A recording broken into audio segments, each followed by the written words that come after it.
Hello and welcome to the Unapologetic with Janine McKinnon podcast.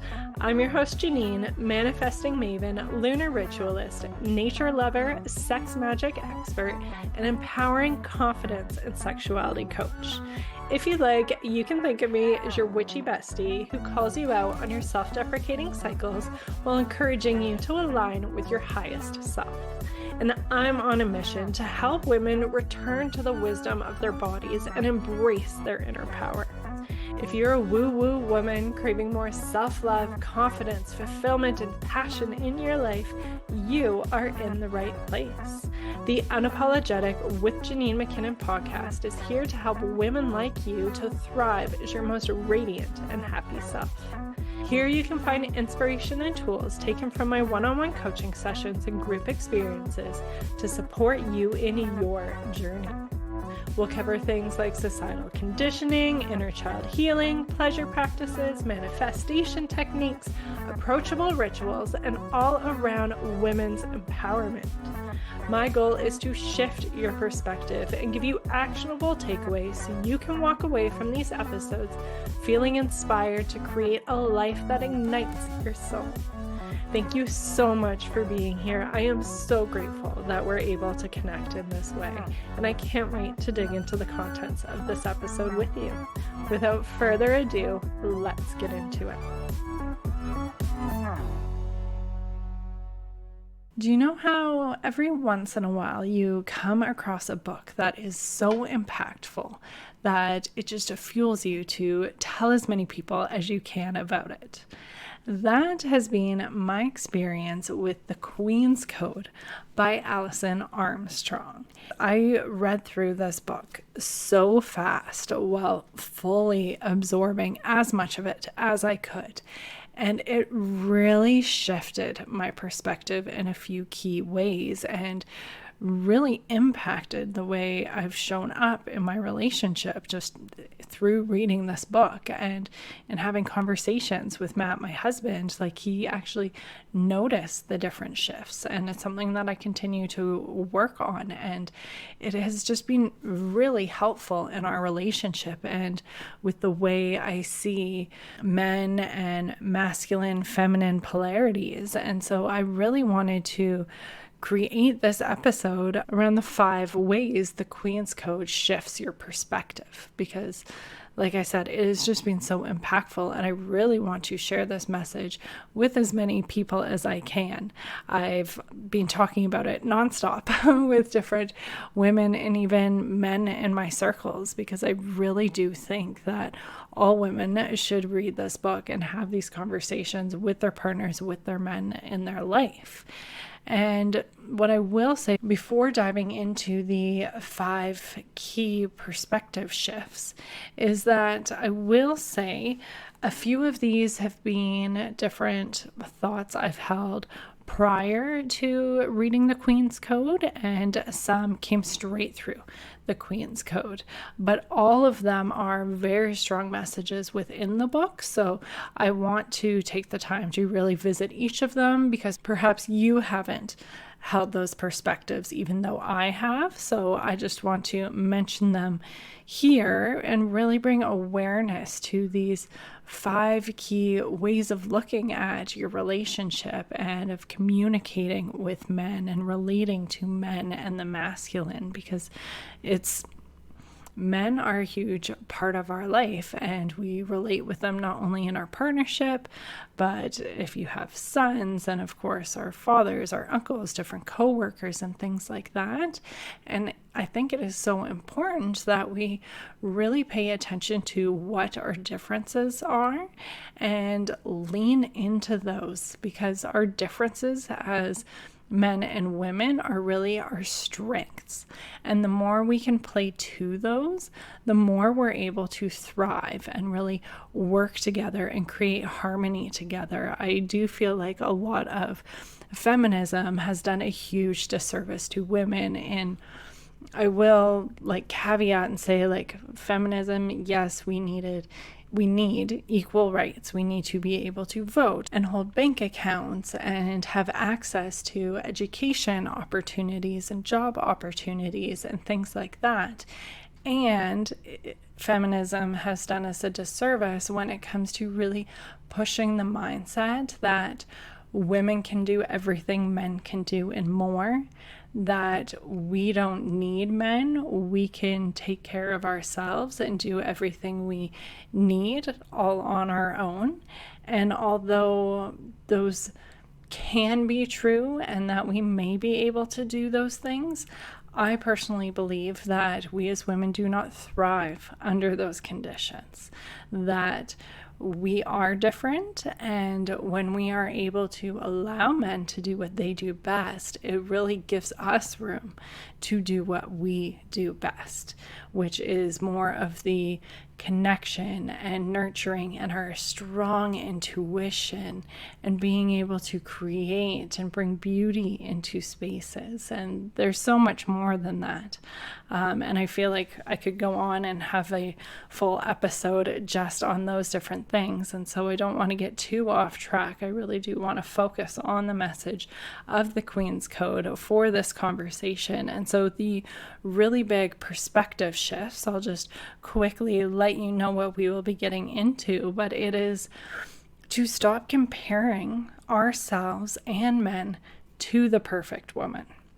This was a really big takeaway for me, and I really look forward to digging into it even more with you. Then also considering that when men do different things, and to consider that when men do particular things, that there's generally always a good reason for it. And again, like, there's more context to it. I will get more into that. And to expand a little bit more on what I already started speaking about is that we really flourish in our differences. And when we allow men to be men, we are able to soften into our femininity. That we can really thrive in our partnerships and our different relationships when we learn to speak each other's languages. And again, there's a full area I will be expanding on that, but it is so helpful in many different ways. And to always keep in mind that we are a team. It is not us versus them. Is that we are a team working towards whatever kind of goal or problem solving or whatever it might be. So hopefully I have piqued your interest, and we will dive into these even more. So to begin with, one of the biggest takeaways, if not the biggest takeaway I had from this book, The Queen's Code, is to stop comparing ourselves and men to the perfect woman. So if we really start to think about it, guilt is a huge thing. Like, I hear talks about mom guilt, especially all the time, how we beat ourselves up. I could have done this better, that better, all of these different things, and those thought spirals that go along with it. And really what that comes down to is we are comparing ourselves to this perfect woman, this perfect ideal that doesn't even really exist. Like, we have this feeling within ourselves that we should be doing this. We should do things a certain way. All of these shoulds, but there's no one that actually holds themselves to those standards all the time when we really stop to think about it. We really are comparing ourselves to this like fake ideal. And it just leads us to beat ourselves up all the time, which isn't helping anything. Like, I let go of mom guilt a few years ago now, really being intentional with it, because it does not help at all. Sitting there beating yourself up about all of the different things you could have done better is not constructive. Yes, it's important to take a look at things we may have done wrong or that we could have done better, and acknowledge that and think of different ways we can improve. And we can do all of that without feeling guilty, without beating ourselves up about it. And when we do that, it just creates this lack of confidence, this constant anxiety, or if you really ruminate in it, you can get quite depressed thinking, comparing yourself to this perfect ideal that, again, no one really lives up to. Now, likewise, When we tend to get frustrated, most often with our partners, but honestly, it can be men and anyone, not just men, women too. But when we get ticked off by the way they're doing something, or the way something's being done, or a remark that's being made, often we have this comparison of how they should have done it, how it should have been done better, how they should have said it a different way. And again, that comparison is to the perfect woman. When we are disapproving of men's behavior or actions, we're comparing it often to that of a perfect woman, not taking the time to really consider what our differences are and that they operate very differently than we do. And so this comparison keeps us looking through that lens of not enoughness without really giving them credit for the ways that they do thrive. And so I think it's just really important to check that comparison at the door all across the board. For ourselves, for men, for women, for everyone. We don't need to be comparing to this perfect ideal that no one lives up to. Now, before diving into the further big perspective shifts, I do just want to expand a little bit more on some of the key differences between the way our brains work as women versus men. So men can be very one track, on a mission. They start something, they get it done in its entirety. This can be with work. Once they start, they're going to push through, get it done until it's done, and then move on to something else.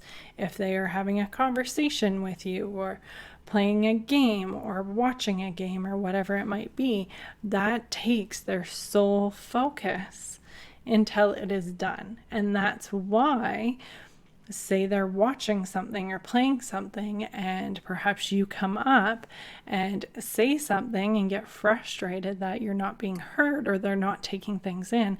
That's because they are one track with the task at hand, whatever that show or game or whatever it may be.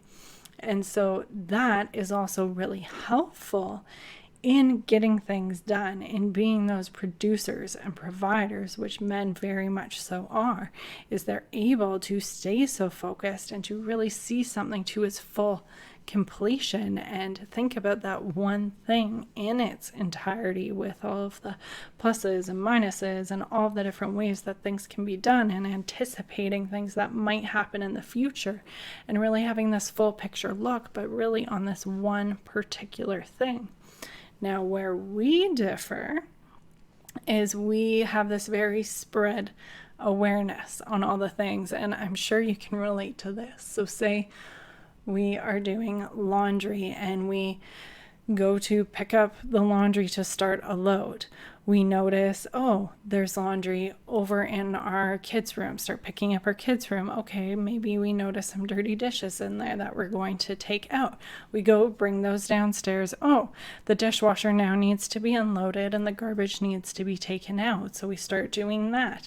While we're doing that, the dog needs to be fed. So we sidetrack that, start feeding the dog, and then remember, oh yeah, we're doing laundry. We need to get that laundry started.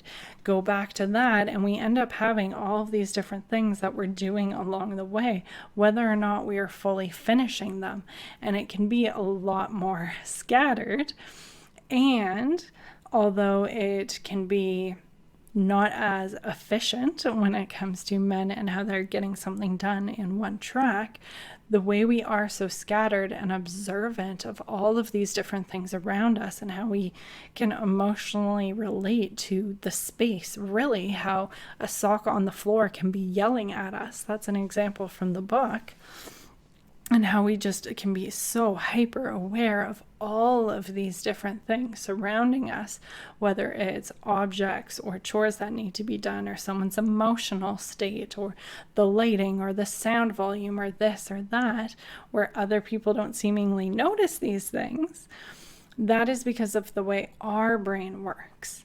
And that lends itself to our superpowers in how we are able to really emotionally connect with others. We're able to notice those slight shifts in their demeanor. We're able to notice how something might not be kept up in the way it once was. We're able to notice all of these different little details that men might not be able to. And that's what really helps us to connect, to communicate, to be able to nurture and bring people together and to be those healers. And so see how we have these stark differences in many ways. And although each of them can be looked at in a negative way, we can really see them as our true strengths and the way we can really come together and work together. And so rather than comparing ourselves to these ideals, when we can really recognize what our strengths are, we can find better ways to really work within those dynamics so we both thrive. So I'll kind of take things back to those big shifts in perspective. And the second one is that there is always a good reason. So this was another really big takeaway or perspective shift for me in the Queen's Code. And it seems so obvious when it's spoken out loud like that or written in the book. But whenever you notice something that's done or not done, to stop and think that there is always a good reason for why men do something. And that makes perfect sense, doesn't it? Like when we think about ourselves, there's always a good reason why we've done something or why we perhaps haven't done something we wanted to. Going back to that example of the laundry, one could look in from the outside and be like, oh, the laundry's not even getting folded. There's only been 1 or 2 loads done when there should have been 3 or 4 or whatever it might be. But there was good reason for that. While doing those 1 or 2 loads, we also cleaned the dishes. We also emptied the dishwasher, cleaned up the kitchen, took care of the dogs, tidied up the different bedrooms and this and that. There was a good reason for the lack of completion of all of the laundry. Likewise, when men, and so I'll use another example from the book, say your husband hasn't taken out the garbage like you've asked him to do time and time again, and it's so frustrating for you, and you come home and it's not done. Rather than getting caught up in your head and how it should be done because you would have this awareness or a woman would have this awareness, pausing and thinking, there must be a good reason for this. And that good reason could be that they are so caught up in a particular work project that they've been laser focused and haven't even looked around the room really or done anything in the kitchen to even notice the garage because they have been so stuck on something. And so when we can pause and really look for those good reasons why, we can communicate in a lot more effective way with meeting with mutual understanding rather than that attacky, resentful, pissed off mode. And that leads me into another perspective shift. So I'll actually do this in a slightly different order because I think it leads quite well into that we speak different languages, and it's important in any relating space, whether that is with our partner or again with our kids or our coworkers, and there's going to be differences to all of these, but that we speak in the other's language. I find we can get really caught up with how we think about things. If we look at love languages, we can give love in the way we like to receive love, not necessarily acknowledging the way our partners want to receive love. And so there tends to be a mismatch with that. If you aren't familiar with love languages, I definitely recommend checking it out. It can be so helpful within your relationship, and there's a whole world to expand into with your kids as well, because we all do have different love languages, the way we like to receive love and the way we like to give it. And so when we speak others' language, we're able to really make sure that they feel loved through what we're doing, and we're not just doing something that's automatic to us. Similarly, when we're going into our marriages or partnerships, there's erotic blueprints, which is essentially like the sexy version of love languages. And it's that we all have our different blueprints that we like to tap into erotically. And our society really focuses on sexual erotic blueprints. So if you're someone like most people who don't land within that range, perhaps you're sensual or kinky or energetic or shapeshifter, there can be a mismatch, and it might seem like something is wrong with you or with them or your relationship or your sex life, but really it's that you're speaking different languages, and it can really help to bring awareness and to know what language the other one likes using. If you're interested in learning more about erotic blueprints, I do have a full episode on them with Angela Thurston, the creative director and lead coach of erotic blueprints. I definitely recommend checking that out. That's something else that is so helpful for relationships. And then relating to the Queen's Code is there is a particular way and language that we can talk to men in a way they understand what we're saying. And that's what the Queen's Code is within this book. There's some groundwork to get into before that language is really revealed, because it can be used in negative ways that do a lot more harm than good. But for example, going back to that trash example, that perhaps your husband doesn't fully realize what taking out the trash does for you. They might see it as this thing you nag them on, and like, yes, the trash needs to get out, but like, what's the big deal in having it done at a particular time in a particular way? When to you, what the trash being done means is that you feel like you have a partner, that you're being supported, and that helps you feel a lot more connected to them and motivated to do things within your partnership for them and together. And so taking out the trash really to you means a lot more than the simple act of taking out the trash, but you've just been speaking in a different language that isn't necessarily received in the way that you mean it. And so that's where things like what is discussed in the Queen's Code can really help, and can really help by showing us how to communicate what things provide for us, how they help us to really paint that big picture so they understand what we're saying, because it's women that can understand all of the unseen things that might be attached to a certain thing, where they are more one track. So they might just see it as that particular task or whatever it might is. And using their language can really help bridge the gap so we have mutual understanding and can feel more supported and connected in our relationships. And see, I am so glad I switched up the order of things, because that leads so great into the next point, that we really flourish within our differences. So I touched on this briefly at the beginning, and men and women really are so different. We are yin and yang, earth and fire, day and night, and we need both. It's not one or the other. It's not that one is better than the other.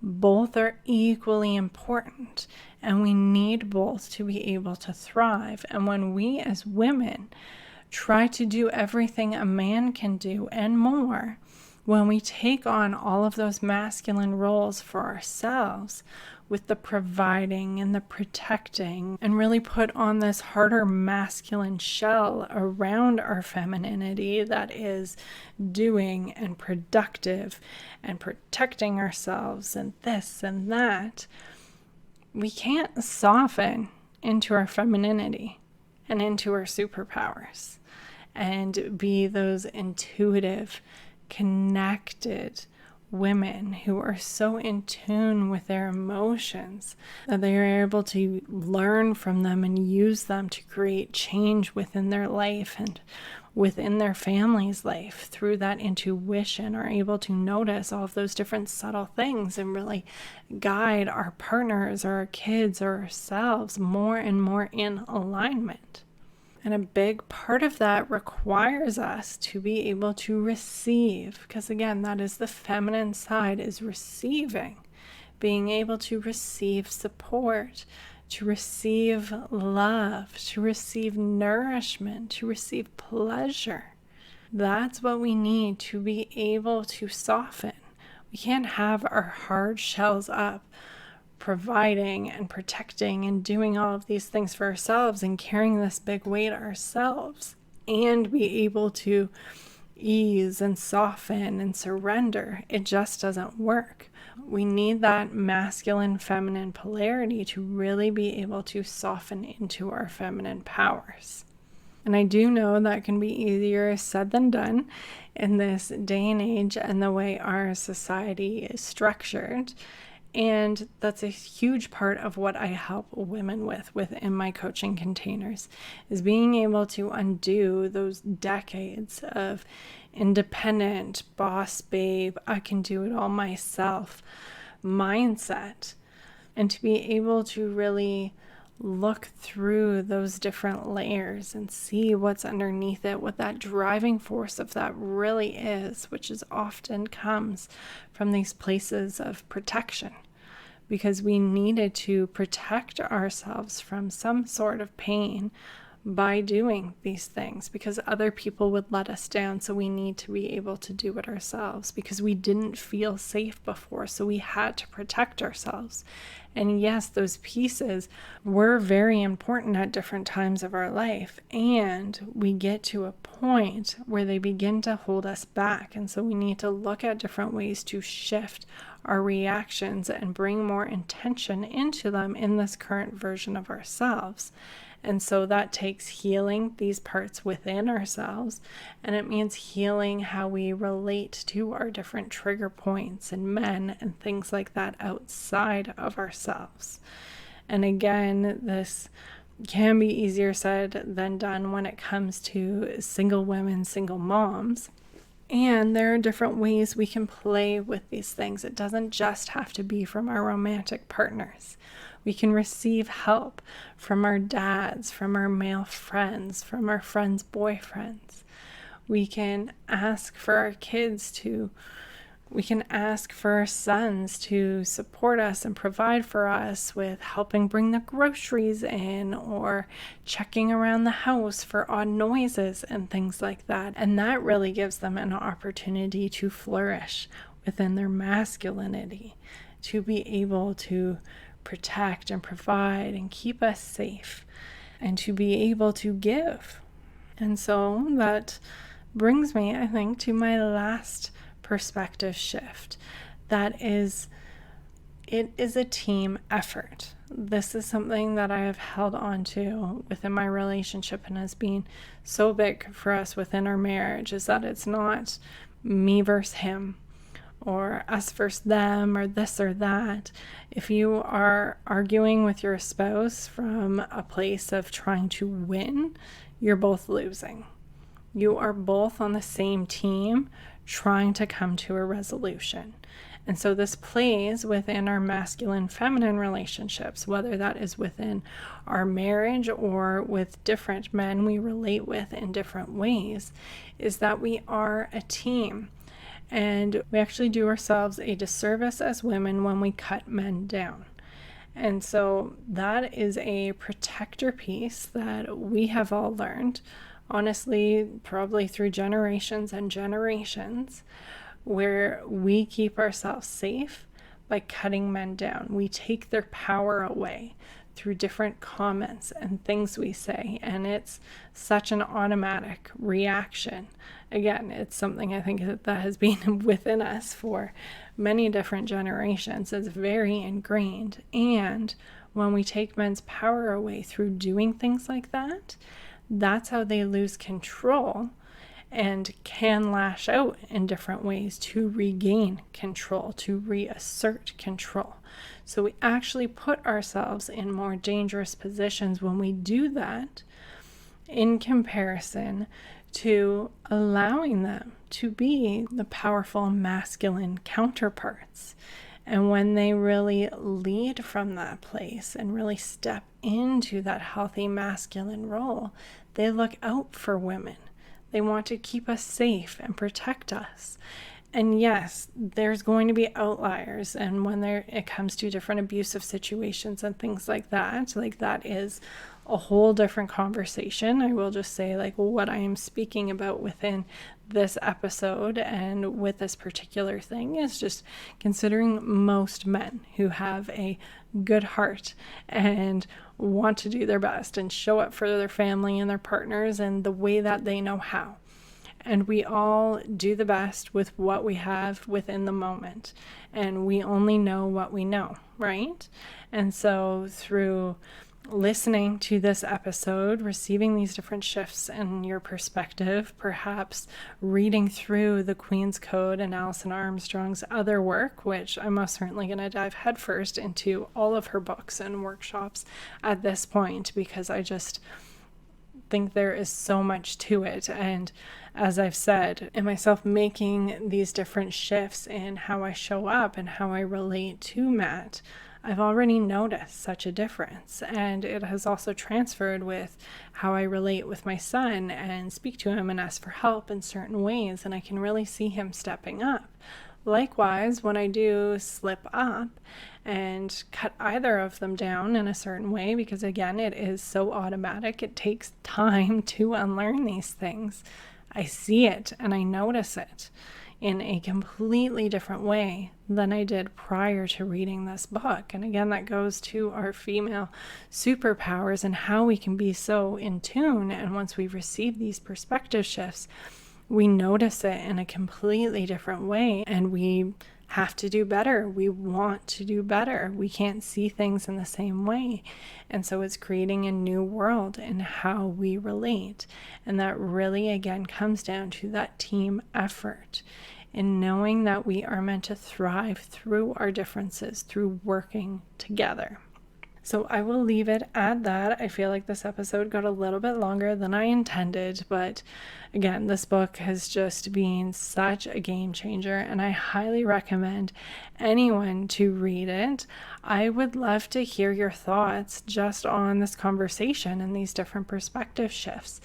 Did anything really shift something within you, or are you left questioning some things, not quite sure how it lands? I would love to chat. Please feel free to shoot me a DM on Instagram at janine.mckinnon. It will be linked in the show notes, or send me an email, info@janinemckinnon.com. But I really encourage you to even just to sit with the different points from this conversation and take some time to reflect and notice how these things have played out in your life, and if they have been positive, or perhaps there's opportunities to make some shifts, and see what kind of impact that might make within your life. But again, I will leave it at that for now. I hope to hear from you and have some more chats about this. But until next time, trust yourself and make some magic.